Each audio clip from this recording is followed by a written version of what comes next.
బంగారం, బ్యాంకులు, ఇతర ప్రైవేటు సంస్థల్లో ఉన్న విడిపించి కొనబడును. కొమ్మూరి గోల్డ్, ఆంధ్ర మరియు తెలంగాణ.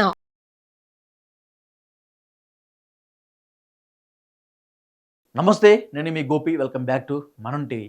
ప్రస్తుతం మనం చూసుకోవచ్చు, మంచు ఫ్యామిలీలో గంటకి నిమిషకి అయితే ఈ వారైతే పెద్దగా అయితే ముదిరిపోయిన సంగతి అందరికీ తెలిసిన విషయం.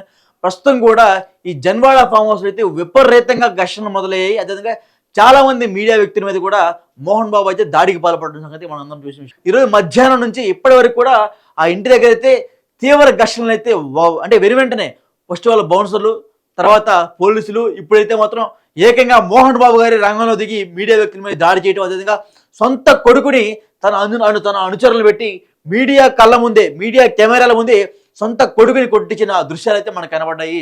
సో సొంతం అంటే ఏదైతే సినీ సెలబ్రిటీ అందరూ మీడియా వాళ్ళు చాలా హక్కుని చేర్చుకుంటూ ఉంటారు. సో అలాంటి హక్కుని తెచ్చుకున్న వ్యక్తులనే ఈరోజు మీడియా వాళ్ళపైనే మోహన్ బాబు గారి చేసుకోవడం జరిగింది. ఇది చాలా దురదృష్టకరం చెప్పుకోవచ్చు. మీ ఫ్యామిలీ ఇష్యూగా నడవాలి, కానీ ఇప్పుడు రోడ్డు ఎక్కింది. డెఫినెట్గా ఒక సెలబ్రిటీ కాబట్టి మీడియా కళ్ళు మొత్తం మీ ఇంటి మీద ఉంటాయి, ఇది ఒకటి గుర్తుపెట్టుకోవాలి.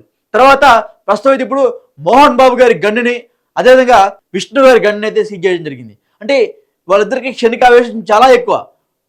అంటే విష్ణు గారి కన్నా మోహన్ బాబు గారికి too much of anxiety and angry కూడా ఆయనకి. సో డెఫినెట్గా ఆయన కోపంలో ఎప్పుడు కాల్ చేస్తారనే భయంతో ఇప్పుడు లోకల్ గవర్నమెంట్ కావచ్చు, లేకపోతే అక్కడ లోకల్ పోలీసులు మొత్తం ఆయన గన్ను స్వాధీనం చేసుకుని ఆ గన్నులు అయితే సీజ్ చేయడం జరిగింది. అంటే ఈరోజు ఉదయం అమెరికా నుంచి ఒట్టిన విష్ణు రావడానికి గల కారణాలు ఏంటి? అసలు ఏం జరిగింది వాళ్ళ ఇంట్లో? ఇప్పుడు ఏం జరుగుతుంది? దేనికోసం వీళ్ళు ఫైట్ చేస్తున్నారు అంటే పూర్తి వివరాలు తెలుసుకోవాలంటే ఇది ఒక నేను చెప్తున్నాను అండి. మనకి జరిగిన సంగతి ఏంటంటే, ఏ అయితే బంజారాహిల్స్లో ఒక హాస్పిటల్లో జాయిన్ అయ్యారా, సో ఆ హాస్పిటల్లో జాయిన్ అయిన సమయంలో అక్కడి వరకు అందరు రిజిస్ట్రేషన్ అంటే లైక్ ఆయన వాళ్ళ అనుచరులు కొట్టారు, హాస్పిటల్లో జాయిన్ అయ్యారు, వేరే దగ్గర ఉండి ఆ రోజు ఈవినింగ్ కంప్లైంట్ చేయడం జరిగింది. 7 వరకు అందరు రిజిస్ట్రేషన్ విషయమే. కానీ నిన్న నైట్ నుంచి ఇప్పటి వరకు కూడా ఈ 24 hours టైంలో ఏం జరిగిందో ఏమో మళ్ళీ తెలియదులే, కానీ విపరీతమైన ఘర్షణలు, విపరీతమైన వాదనలు, టూ మచ్ ఆఫ్ ఎక్కడ పడితే అక్కడ తిట్టడం, దుర్భాషలాడటం, ఎవరి మీద పడితే వారి మీద. సొంత కోళ్ళని లేదు, సొంత కొడుకుని లేదు, సొంత మనవరాలని లేదు. ఆ బుడ్డ పాపకి ఎవడో 7 నెలలు మాత్రమే. ఆ పాపను మంచి మనోజ్కి ఇవ్వమంటే ఇవ్వట్లేదంట, వాళ్ళ పాపను వాళ్ళకి ఇవ్వమన్నా ఇవ్వట్లేదంట. లోపల లగేజ్ ఉందని బయటకు తీసుకొస్తాను, ఇంటి దగ్గరికి వెళ్తే ఇంట్లో కూడా రానట్లేదు. నువ్వు నా ఇంట్లో ఉండవు, మాకు నీకు నా ఇంట్లో అర్హత లేదు, నువ్వు బయటికి వెళ్ళిపో అన్నట్టుగా సొంత తండ్రి తన కొడుకుని అంటే ఎంత గుండె చముక్క ఉంటుంది, ఎంత గుండె చముక్కమంటుంది ఆ కొడుక్కి. ఇందాక ఆడియో కాల్ వచ్చింది. ఆ ఆడియో కాల్ కూడా మంచు మోహన్ బాబు గారికి కావాలని ఆయనకు మద్దతుగా ఆ ఆడియో కాల్ అయితే బయటికి రావడం జరిగింది. మనోజ్, నువ్వు నా బిడ్డవి. లక్ష్మీ ప్రసన్న, విష్ణువర్ధన్ బాబు, మనోజ్ కుమార్, నిన్ను ఎలా పెంచానురా నేను? అందరికంటే నిన్నే గారాభంగా పెంచానురా. నీకే ఎక్కువ ఖర్చు పెట్టి చదివించాలని ప్రయత్నం చేశానురా. నువ్వు ఏది అడిగినా నేను నీకు ఇచ్చానురా. కానీ ఈ రోజున నువ్వు చేస్తున్న పని బిడ్డల గుండెల మీద తంతారంటారే, అలా తన్నేవరా. మనసు ఆవేదనతో కింగిపోతుందిరా. నేను మీ అమ్మ ఏడ్చుకుంటున్నావురా. జర్నలిజం ఉన్నది లేనిది ఉన్నట్టు రాస్తున్నారా. నువ్వు నన్ను కొట్టడం ఏంట్రా? నా బిడ్డ నన్ను తాకలా. ఇద్దరం ఘర్షణ పడ్డాం కొన్ని కారణాల వల్ల. ప్రతి ఫ్యామిలీలోనూ ఉంటాయిరా ఇవి. లేనివాడు ఎవరైనా ఉంటే ప్రపంచంలో ఒకరున్నారేమో, 1% ఉంటుందేమో. అటువంటి వాళ్ళ ఇంటికి వెళ్ళి కాళ్ళు గడిగి నిద్ర పూసుకోవచ్చు. భారత భాగవత రామాయణాలు చూసావు కదరా. ఏమిటిది? మీ అమ్మ ఎంత కుమిలిపోతుంది ఈ రోజున హాస్పిటల్ చేరింది. నీ వల్ల హాస్పిటల్ చేరుతాను. చూడు మనోజ్, నీకన్నీ ఇచ్చిన ఈ రోజున నువ్వు నా గుండెల మీద తనడమే కాకుండా అపకీర్తి తీసుకొచ్చావు. ఏదేదో రాశావు, ఏదేదో చెప్తున్నావు. కొంతమంది జర్నలిస్టులు ఉన్నది లేనిది ఉన్నట్టు రాసే వాళ్ళ తత్వం వాళ్ళకి ఎందుకంటే టీఆర్పీ పెరగాలి. ఇది వాళ్ళ నైజం, మనం మార్చలేము. వాళ్ళందరి మీద మన కోర్టుకు వెళ్ళలేము. వాక్ స్వాతంత్రం అంటారు, ప్రజాస్వామ్యం అంటారు. ప్రజాస్వామ్యంలో కూడా కొన్ని హద్దులు ఉన్నాయి. ఇది నీకు తెలుసు అనుకున్నా. ఎంత మంచి నటుడివి నువ్వు. నీ భార్య మాటలు విని తాగుడుకు అలవాటు పడిపోయావు. వింటున్నావా మనోజ్? ఎవరిని నమ్మాలో ఎవరిని నమ్మకూడదో పరిస్థితి తీసుకొచ్చావు. విద్యాలయాలు ఎంత గొప్పవిరా. మనం 25% కులమతాలకు అతీతంగా ఫ్రీ ఎడ్యుకేషన్ ఇస్తున్నాంరా. క్యాస్ట్ అనేది తీసేశాను రా 92లో ప్రాస్పెక్ట్స్లో. నువ్వు చదువుకున్నావురా. అక్కడ చదువుకున్న బిడ్డలు ఐఏఎస్ ఐపీఎస్ అయ్యారురా. ఎంతోమంది గొప్పవాళ్ళు అయ్యారురా. నువ్వు నటుడుగా ఎంతో గొప్పవాడివి. తాగుడికి అలవాడబడి నువ్వు నీ భార్య ఇంట్లో బిహేవ్ చేస్తున్న విధానం ఆ భగవంతుడు సర్వేశ్వరుడు తెలుసు. భగవంతుడు చూస్తున్నాడు రా. నేను తప్పు చేసినా, నువ్వు తప్పు చేసినా, ఎవరు తప్పు చేసినా. ఎంత అవకాశం ఇచ్చావు మాట్లాడుకునేదానికి అందరికీ. ఇన్ని సంవత్సరాల్లో మన విద్యాలయాల్లో ఒక్క తల్లి కానీ ఒక తండ్రి కానీ ఏమైనా చెప్పారా? ఆ బిడ్డలు మన బిడ్డలు రా. మీరెంతో నాకు అక్కడ ఉన్నవాడు కూడా నా కూతుర్లు, నా కుమారులు. ఎంతమందికి ఫ్రీ ఎడ్యుకేషన్ ఇస్తున్నావు. వాడి దగ్గర ఏది ఆశించలా. నువ్వు ఎందుకు ఇలా తయారైపోయావు? ఎందుకు ఇంట్లో ఉండే పని వాళ్ళందరినీ కొడుతున్నావు? పనివాడు వాడు పని చేసుకోవడానికి మన ఇంటికి వచ్చాడు రా. ఆ పనివాడిని కొట్టడం చాలా మహాపాపంరా. నేను వేరురా. నేను దండించడం వేరురా. నేను ఎవరిని ఆ చిన్న చిన్న వాళ్ళని కొట్టి అజ్జేసి ఇచ్చేసి చేయలేదురా. సినిమా ఇండస్ట్రీలో మోహన్ బాబు కొడతాడు తిడతాడు అంటే అది షూటింగ్లో జరిగి ఉండొచ్చేమో. కానీ ఇంట్లో ఉండి 10 సంవత్సరాల నుంచి 20 సంవత్సరాల నుంచి పనివాళ్ళు ఉన్నారు. నేను ఇంట్లో లేని సమయంలో వాళ్ళందరినీ కొట్టి వాళ్ళ ఫోన్ లాక్కొని ఒకడైతే చచ్చిపోవాలి. వాడు పోలీస్ కంప్లైంట్ ఇచ్చి ఉండొచ్చు. నేను వద్దు అని వాడిని బతిమాలాడు. పోలీస్ కంప్లైంట్ కూడా ఇవ్వలా. ఇంకైనా నువ్వు నీ భార్య మారి బయట ఉండండి రా అన్నాను నేను. లేదు డాడీ తప్పు చేయలేని ఒకసారి వచ్చావు, మళ్ళీ తప్పు చేశావు, మళ్ళీ వెళ్ళావు, మళ్ళీ ఈసారి తప్పు చేయనన్నావు. ఏమండి వీడు తప్పు చేయడం అని మీ అమ్మ చెప్పింది. ఇంట్లో పెట్టుకున్నా. మళ్ళీ నువ్వు చేస్తున్నది ప్రతిరోజు నువ్వు తాగుతున్న విధానం నీకే తెలుసు. ఇది ప్రజలు నమ్ముతారా లేదా అనవసరం నాకు. నేను నీకు చెప్తున్నా, ఇంతటితో ఫుల్ స్టాప్ పెట్టాలి. 3 రోజుల నుంచి రకరకాలుగా రాస్తున్నప్పుడు నా మనసు ఆవేదనతో ఉంది. మళ్ళీ చెప్తున్నా, Mohan Babu university is greater than temples. Greater than temples. బిడ్డలను కాలేజీలో చేర్చుకునే ముందు చెప్తారు, అన్నయ్య ఎంత ఉంది యూనివర్సిటీ రూల్స్, ఇది మా పద్ధతి, మీకు ఇష్టమైతే చేర్చండి. గవర్నమెంట్ బిడ్డలను గవర్నమెంట్ ఏమి ఇస్తుందో ఇంత పర్సంటేజీ వాళ్ళకు కూడా మీ దగ్గర ఎందుకు డబ్బు తీసుకుంటున్నాం అంటే దానికి అర్థం పరమార్థం చెప్పాము. దొంగతనంగా తీసుకోలేదు. ప్రతి దానికి చెక్కులు ఉన్నాయి, అది అకౌంట్ ఉంది. దానిలో తప్పులు జరిగితే డిపార్ట్మెంట్ ఉంది. కాలేజీలో ఇంకేమైనా తప్పు జరిగితే గవర్నమెంట్ ఉంది. ఇవన్నీ నీకు తెలుసు. ఈ రోజున ప్రపంచంలో నేను నెంబర్ 1గా చేయాలని మీ అన్న కష్టపడి ఇతర దేశాల్లో నెంబర్ 1 యూనివర్సిటీ టైఅప్ చేశాడు. ఈ రోజు నువ్వు చేసిన విధానం ఏమిటి? నువ్వే ఒకప్పుడు నాకు ఇవి ఏమొద్దు నేను యాక్టింగ్ అన్నావు. ఈ రోజున ఏం చేస్తున్నావు? విద్యాలయాల మీద పడ్డావు. తల్లిదండ్రులు చాలా గొప్పవాళ్ళరా. కొంతమందికి డబ్బు కట్టలేకపోవచ్చు, కట్టని వాళ్ళకు కొంత సహాయం చేసాం. అంతా సహాయం చేయలేము. బ్యాంకుల్లో డబ్బు కట్టాలి, లెక్చరర్స్కి డబ్బులు ఇవ్వాలి, యూనివర్సిటీ బ్రహ్మాండంగా నడపాలంటే మంచి లెక్చరర్స్ కావాలి. ఇవన్నీ తెలిసి చేస్తున్నావురా 32-33 సంవత్సరాల నుంచి. అది పక్కన పెడితే అందరినీ కొట్టడానికి వస్తావు. మీ అన్నం తిడతావు. ఒక వ్యక్తి వినయ్ గారని ఆయన వ్యక్తి హెల్ప్ చేయడానికి వస్తే ఆ వినయ్ ఎవరు లజ్జాగుడికి చంపేస్తాను వాడు అన్నావు. ఇవన్నీ ఎంత తప్పురా. అంటే మీ నాన్నగారికి ఎవరు సహాయం చేయడానికి వస్తే వాళ్ళందరినీ లజ్జా కొడుకులు అంటావు, చంపేస్తానంటావు. మీ అన్నను చంపేస్తానన్నావు. చంపరా చూద్దాం మీ అన్న. నేనే అన్నా. తాకరా నీ ధైర్యం ఉంటే అన్నా. ఎంతమందిని చంపాలనుకుంటున్నావు? ఎంతమందిని చేయాలనుకుంటున్నావు? నువ్వు ఏం సాధించాలనుకుంటున్నావు? ఆలోచించుకో. ఈ ఇంట్లోకి అడుగు పెట్టడానికి నీకు అధికారం లేదు.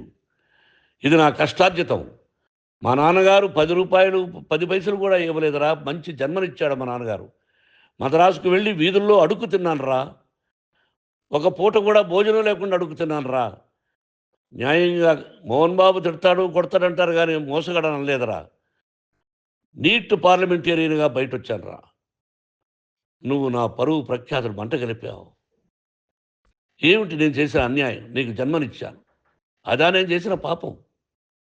అందుకే ఇది నా ఇల్లు అన్నావు నువ్వు. నీ ఇల్లు కాదు. నీ కష్టార్జితంతో నువ్వు సంపాదించుకున్న ఇల్లు నీది. ఇది నా డబ్బు, నా కష్టార్జితం. నా కష్టార్జితంలో నేను పిలిస్తేనే మీరు ఇంట్లోకి రావాలి. అటువంటిది పోగొట్టుకున్నావు నువ్వు. ఆస్తులు అంటావా, ముగ్గురికి సమానంగా రాయాలా లేదా అది నా ఇష్టం. ఆస్తులు ఇస్తానా, లేకపోతే గంగపాలు చేస్తానా, లేకపోతే ఎవరికైనా దానధర్మాలు చేస్తానా, అది నాకు సంబంధించిందిరా. నా కష్టార్జితం రా. మీరు చేస్తున్న విధానం గుణగణాలు కావాలరా. మందు తాగచ్చురా.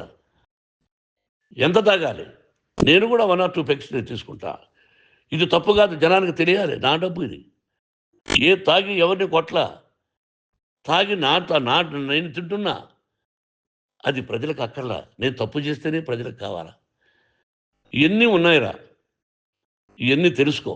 జర్నలిస్ట్ సోదరులారా, మీకు నా గతాన్ని తెలుసు, నా భవిష్యత్తు, నేను ఎక్కడి నుంచి వచ్చాను కూడా మీకు తెలుసు. ఈ రోజున మీరు రాస్తున్న విధానం, నా బిడ్డ నన్ను కొట్టాడన్నారు. ఎంత తప్పు. ఈ రోజున నా బిడ్డ మీద కోపంతో అవును చెప్పచ్చు. కాదు, వాడు నా మీద చెయ్యెత్తలేదు. నేను ఘర్షణ పడ్డాం. ఘర్షణ వేరు, కొట్టుకోవడం వేరు. గాయాలతో హాస్పిటల్కి వచ్చి కుంటుకుంటుగా నడిచాడు. మళ్ళీ ఏమని పోలీస్ స్టేషన్కి వెళ్ళి చెప్పాడు. ఎవరో 2 ఉన్నారు, వాళ్ళిద్దరూ నా మీద దాడి చేశారన్నాడు. నా ఇంట్లో పనిచేస్తున్న వ్యక్తుల గురించి పోలీస్ స్టేషన్కి వెళ్ళి చెప్పవలసిన అవసరం అతనికి లేదు, హక్కు లేదు. పోలీస్ డిపార్ట్మెంట్ కూడా తెలుసుకోవాల్సిన విషయం. నా ఇంట్లో ఉండే వర్కర్స్ మీద నేను కంప్లైంట్ ఇవ్వాలి. నువ్వు పర్మిషన్ లేకుండా నా ఇంట్లోకి నువ్వు చొరబడి ఇల్లు నాదంటూ ఇంట్లో పనిచేస్తున్న వర్కర్స్ మీద కంప్లైంట్ ఇచ్చావు. అది ఎంతవరకు పోలీసు న్యాయమో, రూల్సో చూద్దాం. పోలీస్ డిపార్ట్మెంట్ ఇంటికి వచ్చింది. వాళ్ళకి రాశాను ఉత్తరం. అయ్యా, నేను సీనియర్ సిటిజన్ని, నాకు రక్షణ లేకుండా ఉంది. నా బిడ్డ వల్ల నా ఇంట్లో నుంచి నా బిడ్డను పంపించేసి ఇది నా ఇల్లని. వాళ్ళు నాకు సమాధానం ఇవ్వలేదు. ఇవ్వకపోగా ఎవరిని పట్టించుకోలేదు. ఇప్పుడు పోలీసు వాళ్ళు వచ్చి ఏమండి, రూల్స్ ప్రకారం నా బిడ్డ ఇంట్లోకి రాకూడదంటే మాకు హయ్యర్ డిపార్ట్మెంట్, హయ్యర్ అథారిటీ వాళ్ళు ఫోన్ చేశారు. మీరు ఎవరిని స్టాప్ చేయొద్దండి, బయట నుంచి ఎవరైనా వస్తే వాళ్ళని స్టాప్ చేయండి అన్నారు. 2 రోజుల నుంచి 10 మంది 20 మంది వస్తున్నారు. వాళ్ళు అలా చూస్తూ నిలబడ్డారు. వాళ్ళు ఫోటోలు తీసుకున్నారు. వాళ్ళ మీద మళ్ళీ వదిలేస్తున్నారు. ఎవరిని నిందించాలి? But I give respect to the police department. వాళ్ళకి ఏ అధికారి ఫోన్ చేశాడో, ఆ అధికారికి ఏ పొలిటీషియన్ చేశాడో అది వాళ్ళకే వదిలేస్తున్నా. కాబట్టి వాళ్ళు పోలీస్ కంప్లైంట్ ఇచ్చినా కూడా మేము సంబంధం లేదని అంటున్నారు. కాబట్టి నేను నా బిడ్డను నిన్ను నాపు చేస్తున్నా. నువ్వు ఇంట్లోకి వచ్చే అధికారం నీకు లేదు. నువ్వు వచ్చి నీ బిడ్డను తీసుకెళ్ళు. సంతోషం. నువ్వు రాలేదు, నీ బిడ్డను జాగ్రత్తగానే చూసుకుంటావు. Take care your daughter, that's all. మీ అమ్మ హాస్పిటల్లో అడ్మిట్ అయింది.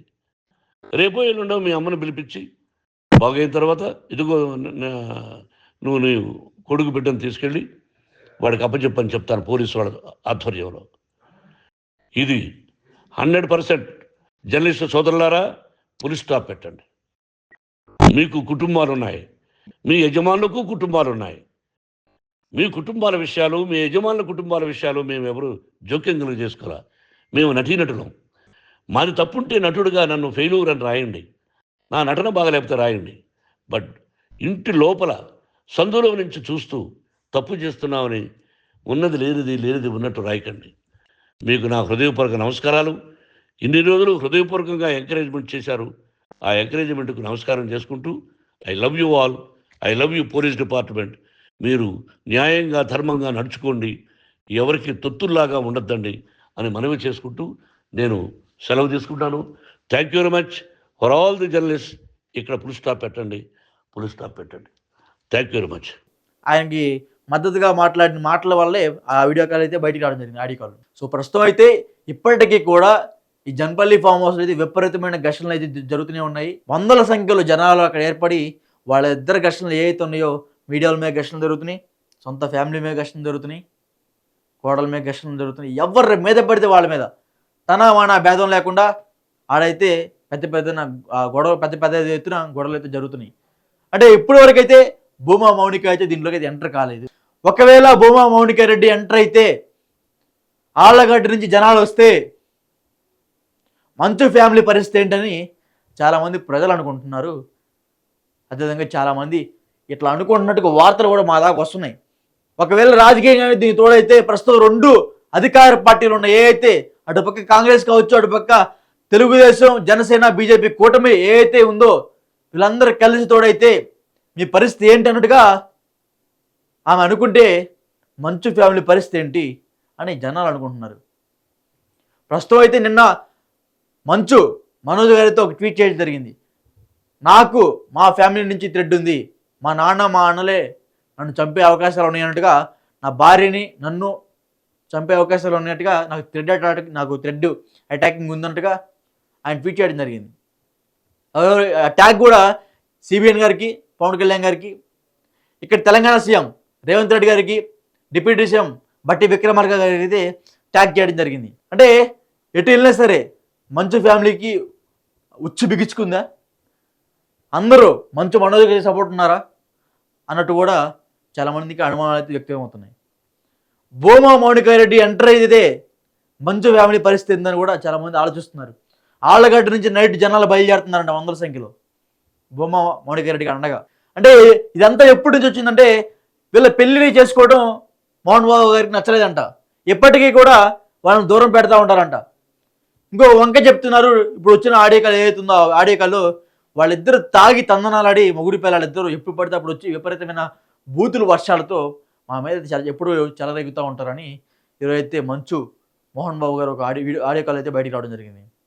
అంటే సొంత కొడుకు కోడలని ఏమీ లేదు, సొంత కొడుకు కోడలు ఏమీ లేదు, పరువు మొత్తం తీశారని మనోజ్ గారు అంటే మోహన్ బాబు గారు కూడా ఒక ఆడియో కాల్ మీడియాకి ఇచ్చి ఆయన పరువు ఆయన తీసుకుంటున్నారు, ఆ ఇంటి పరువు ఆయన తీసుకుంటున్నారు. కాలేజీలో అవకతవకలు జరుగుతున్నాయని మనోజ్ ప్రశ్నిస్తే ఈ విధమైన దాడులకు పాల్పడుతున్నారు. నేను ఇప్పటికీ కూడా నా ఆత్మాభిమానం కోసం నేను పోరాడుతున్నా, నా ఆత్మ గౌరవాని కోసం నేను పోరాడుతున్నానని మంచు మనోజ్ అనడం జరిగింది. మీ సపోర్ట్ మీ ప్రజలారా మీరు ఈ వీడియో చూస్తున్నారు, మీ సపోర్ట్ ఎవరికో కూడా కింద కామెంట్ చేయాలి.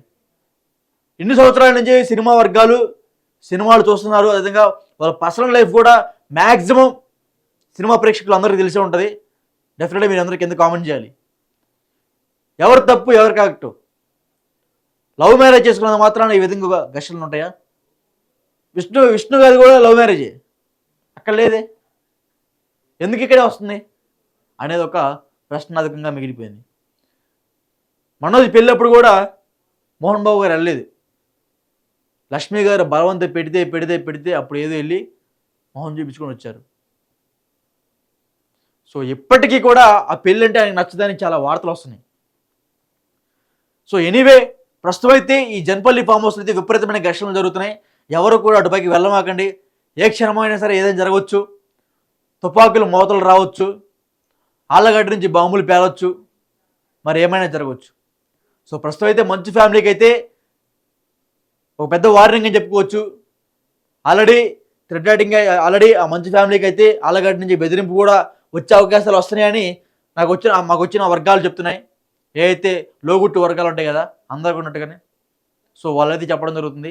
సో డెఫినెట్గా మంచు ఫ్యామిలీకి విష్ణు గారు అదేవిధంగా చాలామంది అనుచరులు వాళ్ళ బలగం వాళ్ళకి అండగా ఉన్నట్టుగా మనోజ్ గారికి ఎవరు లేదనుకుంటున్నారు, కానీ మనోజ్ గారికి ఆళ్ళగడ్డ నుంచి విపరీతమైన ఫ్యాన్ బేస్ ఉన్నట్టుగా మనకు కనబడుతుంది.